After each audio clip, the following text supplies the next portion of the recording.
Hi, I'm the Space Quest historian. Look, I know I've been very down on this game these past couple of episodes, and I gotta tell you, no one is more hurt than I am. It gives me no pleasure to rag on this game whatsoever, because I think I may have mentioned this before. Beneath the Steel Sky is one of my all-time favorite games.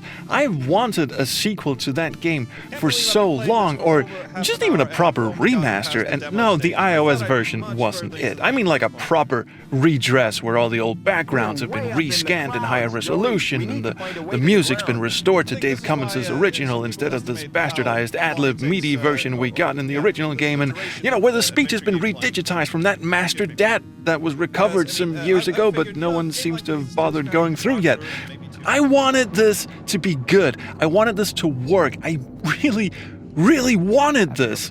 So, just to start this episode off on a positive note, it's been a while since we've marveled at just how utterly gorgeous this game is.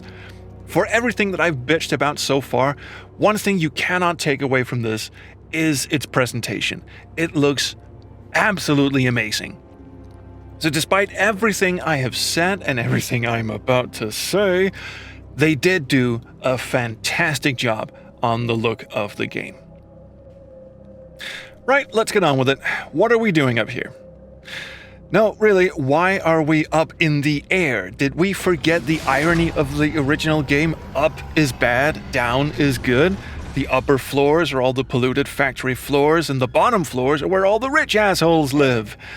The game even keeps referring to this, that you need to go down in life to get anywhere, but they stuck Joey up here because reasons?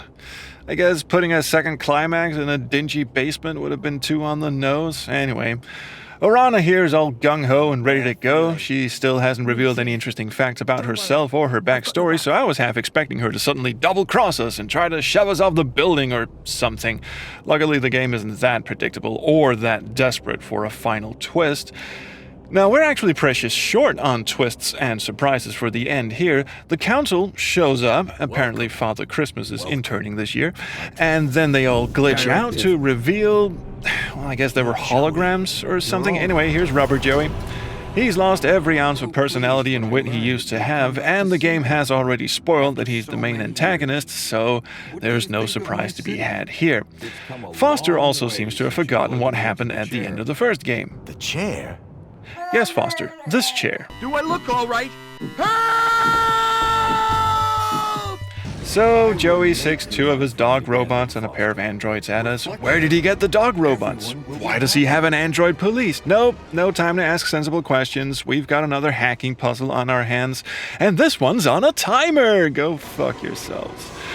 Even without the timer, I can't make heads or tails of this. Locate what? Inform enemies, inform androids. What the hell's a reflection target? In the end, I just restarted this an endless amount of times until I logged out on the correct solution. So, Olympian track and field gold medalist Robert Foster here scoots past the rubber man into the final room from the first game and the Overman chair, which I guess is what we're calling it now. In the Overman chair. Well, I guess it was originally occupied by Foster's dad, who was called Overman, so okay, sure, I guess. Hey, Lure of the Temptress poster, nice. I forgot to mention this other cute little in-joke back at the museum. There's an unused CD on this shelf here, and when you look at it, it says... In cold blood. That's cool, I like that. Where were we? Yes, the chair. Now, they can't possibly expect me to sit down in this. I mean, if I do that, I'll be... powerless in the hands of this monster. Thanks, Dad. So they can't possibly expect me to do... Okay, I guess they can. Oh, because now the chair's suddenly just a link interface chair, unlike all the other ones we've had around the city, and not a direct link to the computer brain itself. Well then, okay, I guess we're just not going to pay attention to anything that happened in the ending of the original game, are we? No time to talk. We're off to defeat Rubber Joey in a game of wits in this Lawnmower Man-esque setup. His fake ministers appear once again, this time offering up each of their own reasons for existing, and you have to sort of poke holes in their logic. Well, actually, you don't get to do that. Foster just does that for you. You get to solve this sliding tile puzzle. Which is a pity, because this could have been a really great climax. This whole thing about how the machine interprets human happiness and how to achieve it, and how it can be utterly wrong, is interesting and thought-provoking. It's just too bad you're on the sidelines watching this on autopilot, occasionally being asked to twirl these dumb little cubes around, and then the conversation just goes on without you. At no point do you feel like you actually have anything to say or do in this scene. I mean, this could have been a fantastic dialogue puzzle where you, the player, had to exercise your little gray cells to poke holes in the machine's logic. That would have been much more interesting and much more rewarding. That's right. Also, I feel this whole bit with the machine trying to keep humans happy in the most inhumane way possible is something that could have been explored a lot better during the actual game. There's just too many loose ends for it all to connect in any meaningful way. You've got Songbird, who's obsessed with achieving social status. You've got Raquel, whose rebellious streak has to be removed by hooking her up to this machine that replaces all her bad memories with rose-tinted ones. You got Alonso, this insufferable prick who uses the system to justify being a dick to everyone else, but none of that paid off in any interesting ways, and none of it tied together to form a coherent message. And meanwhile, we're pissing around with poetry readings and fancy galas, and the final message of the game has to be delivered by this towering naked rubber dude and his AI buddies. I mean, and this bit with the children here, come on, I have so many questions. For one, why would you need to test your mind control juice on children? Why children specifically? Couldn't it be anyone? Why would you need to kidnap children? Couldn't you just get them to volunteer for extra QDOS points or something? Couldn't you just have picked people who fucked up their QDOS levels and go, here, drink this. Let us know how you feel in the morning and we'll give you a boost. Anything. And my biggest question of all, why kidnap children from the Gap? Joey is from the Gap. These were his people once. Why would he suddenly be this callous and thoughtless to the people and the place where he came from? It makes no goddamn sense. And this whole bit about the missing children, the thing that actually set the whole fucking plot in motion, doesn't make a lick of fucking sense, because even for an AI who is convinced that it needs mind control drugs to keep the population in line, to go from that to kidnapping children is still a bit of a stretch, because the whole thing just feels cheap and unnecessary. There are a million other ways you could have done this that wouldn't have turned this into a fucking Disney movie plot. You could have a person from Union City who's escaped and found Foster and told him that something was amiss back in Union City, or a high-ranking official, maybe Orana, could have seen something she shouldn't have, and she sent out a distress message to whomever could receive it, and Foster just happened to pick it up. You know, anything could have worked, but no, let's build a giant dog vehicle that looks nothing like a dog and kidnap kids with it, because it just makes no fucking sense whatsoever. And just to add insult to injury, Robert Joey here turns it all on its head and says this was all Foster's fault. It was the last command you gave to me before you left me alone to run the city. Before you left, you came to see me in the chair one last time. Told me I would do a great job running Union City. Said you were proud of me.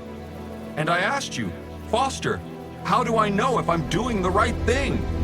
And you said, make the citizens happy. No, he fucking didn't. Did anybody who worked on this game not remember how the last game ended? Here, see this. This is Robert coming in to say goodbye. Very, very good idea. What the hell is up with the Son, subtitles? what do you want? I've come to say goodbye. You still plan to go back to the Gap? Yeah, I've had it with city life. I'm certainly gonna miss you both. Why don't you come too? We got enough to do. Getting Union City back to normal. I reckon you'll make a great team.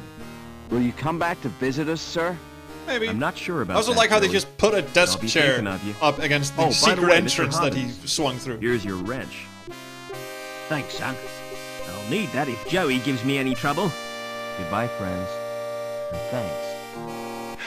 And this is Robert leaving. At no point in that intervening time did he lean in and sensually whisper into Joey's ear, make the citizens happy. In fact, where was Hobbins in all of this? Here's your wrench. Foster gave him back his wrench and said, here, I'll need that if Joey gives me any trouble. Right, did Joey kill him? Did Hobbins die in the intervening time between the games? Why doesn't Joey in this game have a series of wrench-shaped bruises on his head? Oh, fuck this. No more council. No more Joey. Yeah, who gives a shit, right? I've just killed my best friend twice. I'm strangely okay with that. You know what? Here, I'll just bring his shattered board with me as a memento to how great a friend I was. That'll keep my spirits up. Oh, hi, Walking MacGuffin. I can't wait to go fishing with you again. What was your name again? Miles. Right. Give me a fucking break. Look how many people were involved in the making of this game. I am seriously very, very deeply sorry. I apologize to you, all of you, each and every one of you. You've put so much energy and so much effort into making a game that looks stunning, it looks absolutely fantastic, and it also fails in every respect to live up to what made the first game so great. The playful cynicism of the original? Gone. Replaced by a paint-by-numbers Disney-esque plot that had all the emotional depth and weight of a fart in an ocean. I'm having an incredibly hard time putting into words just how disappointed I am with this, and I just cannot be more sorry to everyone who put so much time and effort into this, and especially to Charles Cecil, whom I imagine I may have received my last email from at this point. I think the main problem with this game is not just that they've wildly overshot their ambitions. It's not that they seem to have this bunch of plot threads that didn't tie together cohesively, or this hacking interface that promises everything and delivers nothing, or even that they brought back characters that have no place being in the fucking story whatsoever. I think it's that Charles Cecil is fundamentally too nice a person to make the sort of hard-edged dystopian cyberpunk stuff that Beneath the Steel Sky excelled at. Charles Cecil does cutesy stuff, and he does it well, but it just does not work in a setting like this, and it certainly doesn't work when you seem to have forgotten half of what happened in the first game. I am very sorry to say this, and please know that this gives me no pleasure whatsoever. But you know how I said, please don't fuck this up? Well, I'm very sorry, but you did. You really did. Thank you so much for watching. I'm gonna go throw myself out of an airlock now. I'll see you around the Chrono Stream. Bye.